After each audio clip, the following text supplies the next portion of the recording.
السلام علیکم ورحمۃ اللہ وبرکاتہ۔ الحمد للہ وحدہ والصلاة والسلام علی من لا نبی بعد، اما بعد فقال اللہ تبارک وتعالی فی محکم تنزیلہ اعوذ باللہ من الشیطان الرجیم بسم اللہ الرحمن الرحیم ان هذا القرآن يهدي للتي هي أقوى ويبشر المؤمنين الذين يعملون الصالحات أن لهم أجرا كبيرا صدق الله العظيم۔ حضرات علماء کرام، دانشوران قوم ملت، دور و دراز کے سفر کے مشقتوں کو برداشت کرتے ہوئے ہماری دعوت پر لبیک کہتے ہوئے تشریف لانے والے مہمانان نظام اور ہماری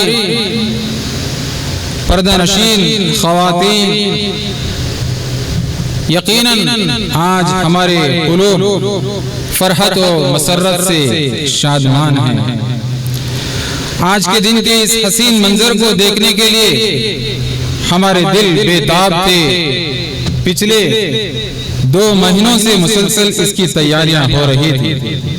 حضرات گرامی، آج کے دن اس پررونق روح پرور رزم میں ہمارے درمیان ایک ایسی ہستی زینت محفل ہو کر اجلاس کے صدارت کو قبول کرنے والے ہیں۔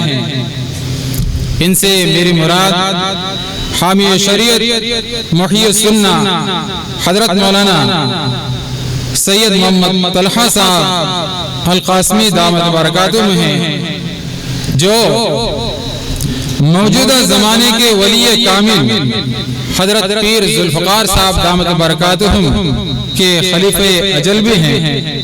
اللہ تعالیٰ آپ کے سائے کو ہم سب پر قادر قائم رکھے۔ اس موقع پر حضرت پیر ذوالفقار صاحب دامت برکاتہ کی ایک بات مجھے آپ کی زبان سے سنی ہوئی یاد آتی ہے۔ حضرت فرماتے ہیں کہ میری ابھی 30 سال کی عمر پوری نہیں ہوئی تھی، اللہ تبارک و تعالیٰ کے فضل سے 100 سے زیادہ مرتبہ سرکار مدینہ صلی اللہ علیہ وسلم کی خواب میں میری زیارت ہوئی ہے۔